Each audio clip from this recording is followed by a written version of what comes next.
I'm going to open the meeting. The first item of business is to elect a chairman for this committee. And I would like to nominate Rachel Levine. And I would second that. All in favor? Aye. Aye. Anyone opposed? Carried. Congratulations. Thank you.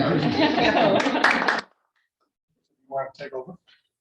Well, I'll take notes. Why don't Okay, you do it today and I'll take notes. That's fine, that's fine. I'm not paying attention on exactly how the meetings That's fine. are run.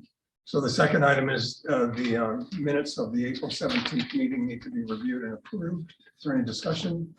If not, I'll accept the motion to approve them. I'll make that motion. I'll second.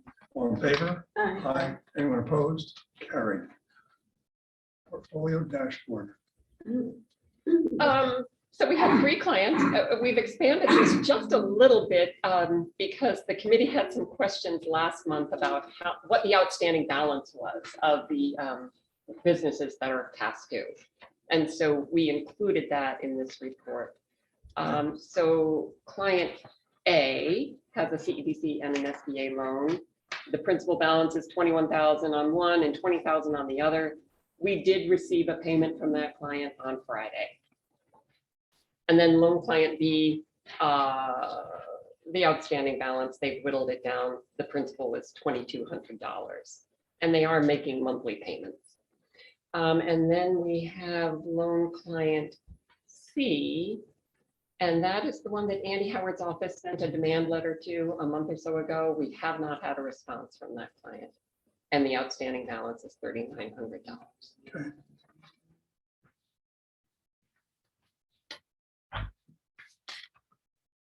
Okay, any discussion? We need to approve the portfolio dashboard. I'm entertain a motion. Make a motion. I'll Yes. second. All in favor? Aye. Carried. We have a loan request from 225 Scoop. Yes, this is Iceland Warren LLC doing business as 225 Scoops in Hudson. They're requesting $25,000. It'll be a loan from our SBA fund at 72 months. The payment would be $388.29 per month. That loan would include a $2,500 grant from the Columbia Forward Program, interest rate of 3.75%. Purpose of the loan, equipment purchase and working capital, collateral lien on business assets, and a personal guarantee from the borrower. We ask that you approve, and then of course we'll move it to the full board for their review next week. Discussion? Yeah, I think the parent company, 225, and I think they're very hardworking, successful business people. And we definitely need a regular ice cream store in Hudson. I'm a Green Park resident now. I can't push for anymore. My only comment is that block was supposed to get parking meters probably over 5 years ago. I don't know. They've never moved on it. They put aside the money. They did all of that. And parking on that block is difficult. The parish is there and they never seem to worry about it. But everybody, workers on the upper blocks come down to that block because there's no parking meters. And I would think this business is really would benefit them to have parking meters because people can drive up and stop, can find a parking place. Otherwise, it's always going to be a problem for them. So I would have you suggest to them that they advocate to the city, particularly with the restaurant next door too, is to get that block with parking meters. There's talk about doing away with parking meters throughout the city and making it like Yeah. a digital app, Yeah, but I mean, something. we talked at one time putting those kiosks up. and Yeah. I figured nobody could figure out how to use them. And that was years ago. Yeah. And then Amtrak people finally figured it out. Yeah. and do it down there. But that block with definitely parking is going to be an issue. We don't know it. But I'll make a motion with the Second. Second.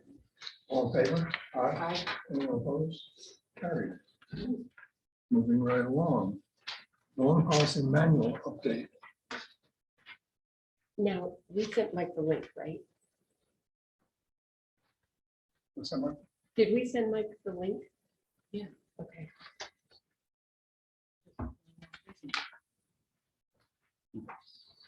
Which Okay, mic is on? he is on. No, which is that? Is anybody on? No. Anybody?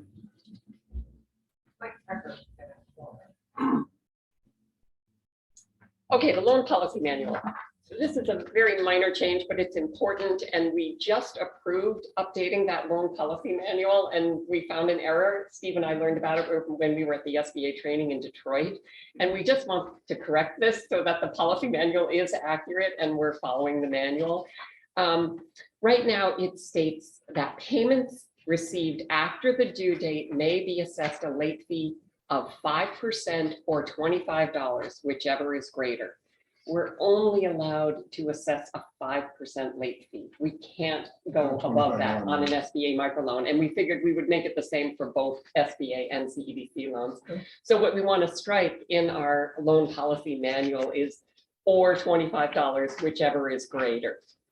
This is on page 9. And this will also affect our promissory note, which states the same thing. And so that will be stricken from our promissory note going forward as well. And Andy, the next time we have your firm close a loan Right, for us, we'll make sure we remind get you. rid of it. Yeah. Yeah. And we've been reviewed, well, we're reviewed every single year by the SBA, and they've never They missed noticed it. Yeah. But they really made a point of it when we were in Detroit. And so we want to get that correction made. So this loan policy manual is accurate. Probably won't have much effect on our budget. I don't think so. And to be honest, we are charging 5% in Down Home, which is our software. It defaults to the 5% charge. So we're not charging people any more than that. Whoa. And this also does require an approval.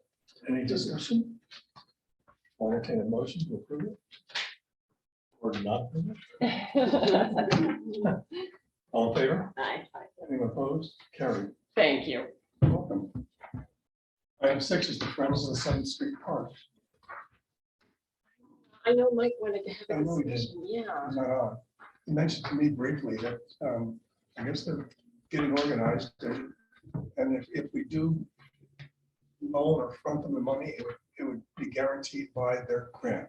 Correct. They have received a grant and it's a reimbursement grant. So this would be a bridge loan. CEDC would be making a loan to them.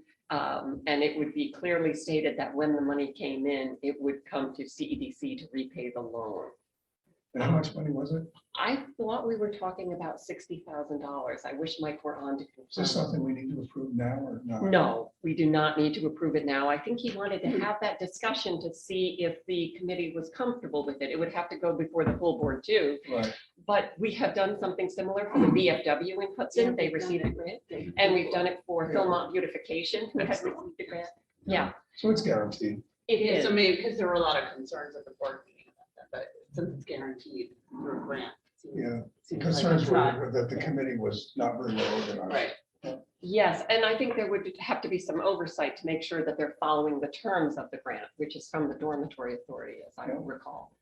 So do we- believe also Mike was thinking about not dispersing the funds in one lump sum. He was gonna break it up into 2 tranches. So if they met the goal under the first one, then we would release for the second. So we weren't giving them all the money up front. It would be sort of in 2 tranches. Okay. I So think that's good. what do we want to do? I think maybe it's just we want to further the discussion in front of the full board if the committee is comfortable, with it. Right, there's no action for that. Correct. There's just action. Yeah, they seem to be moving forward and getting work done. I saw the mulching they did over the Yeah, they weekend. did the mulching and Okay, yes, I'm comfortable, from what Mike's told me about it, I'm comfortable with it. Good. So I think we'll probably add this to the agenda for the full board.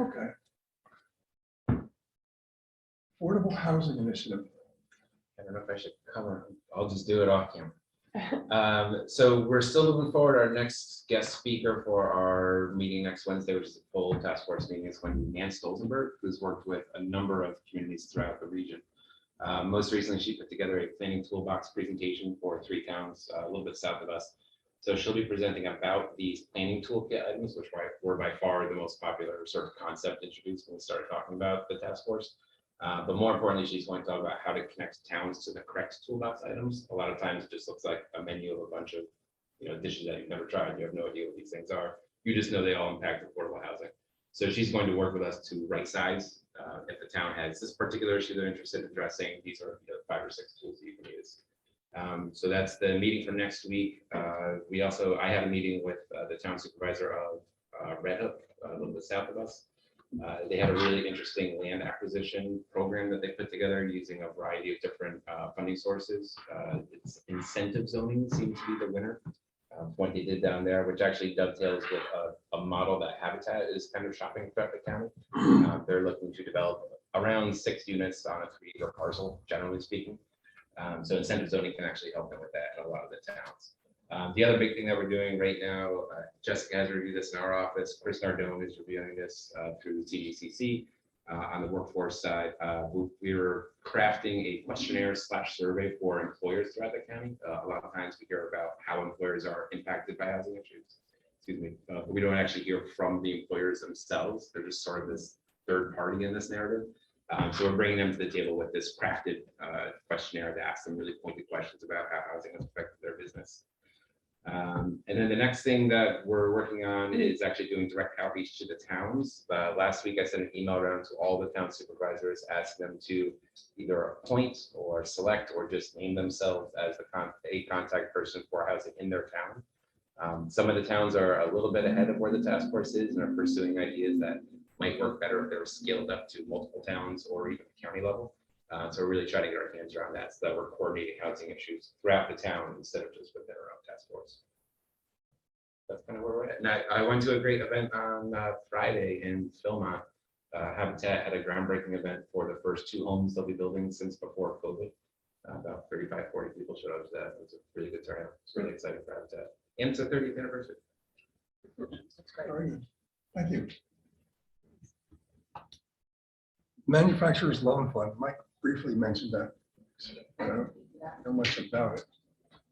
So we are actually, it starts with, we're partnering with Center for Economic Growth, which is the Capital Region Economic Development Organization.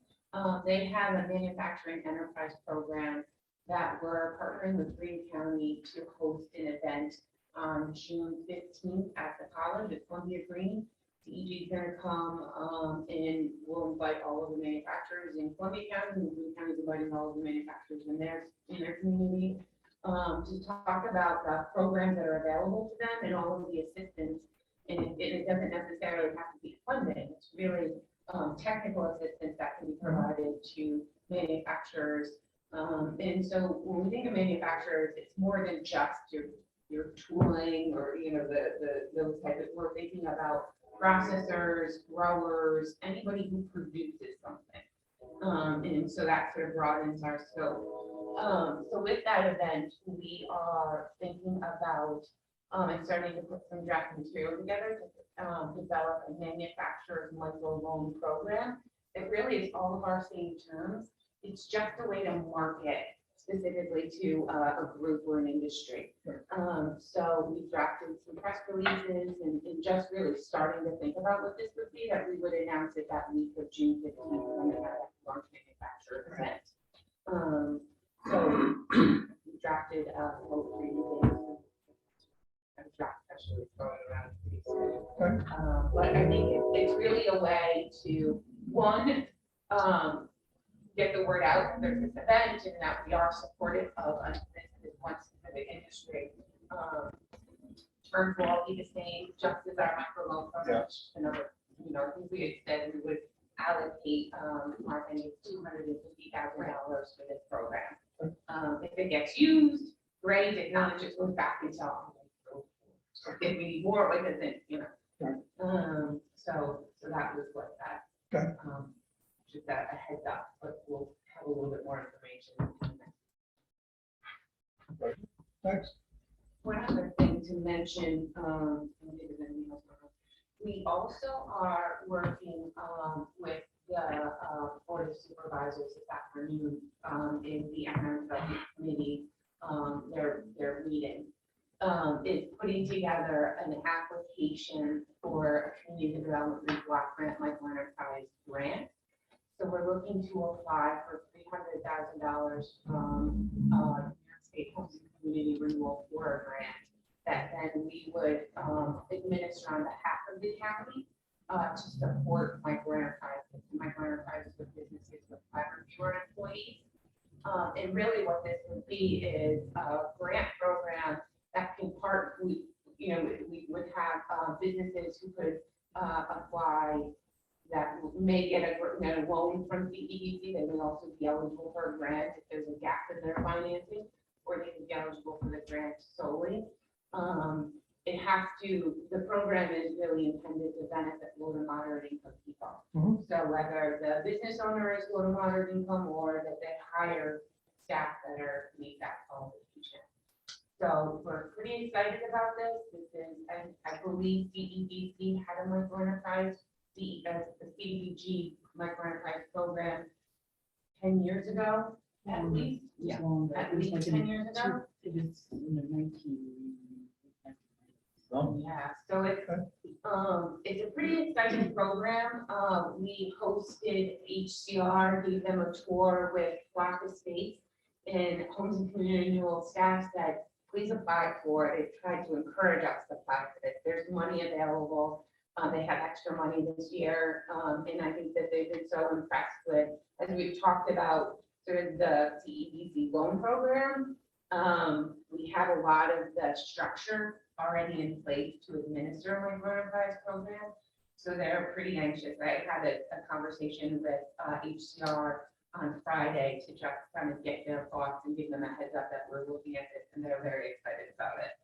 So you'll hear more is, really it's going to be, the Columbia County would be applying for the grant, and then they would contract with CEDC to administer it. Right. So we have our first conversation with the county this afternoon at their board of supervisors. Do they write the grant then? We write it. We write it. And Greene County was awarded this program as well. I will say, so we write the grant. So what we're hoping is that we'll apply for $300,000. Up to 15% of that can be held, can be retained for administration and delivery. So of that $300,000, $45,000 would be able to be maintained by CEDC for the administration of it, where then we have $255,000 that actually gets granted out. Very good. So again, it's a nice source of income. I'm sure the board of supervisors are on board for this. Yeah, hopefully we'll find out this afternoon, so we'll let you know how it goes. Thanks. Okay. That's our agenda. Anybody on the board have anything they'd like to add? No? All 2 or 3 of us. Anybody Thank else? you. And there's nobody online. Motion to adjourn. Second. Carried. Thank you. Thank you. Thank you. And congratulations. Thank you so much.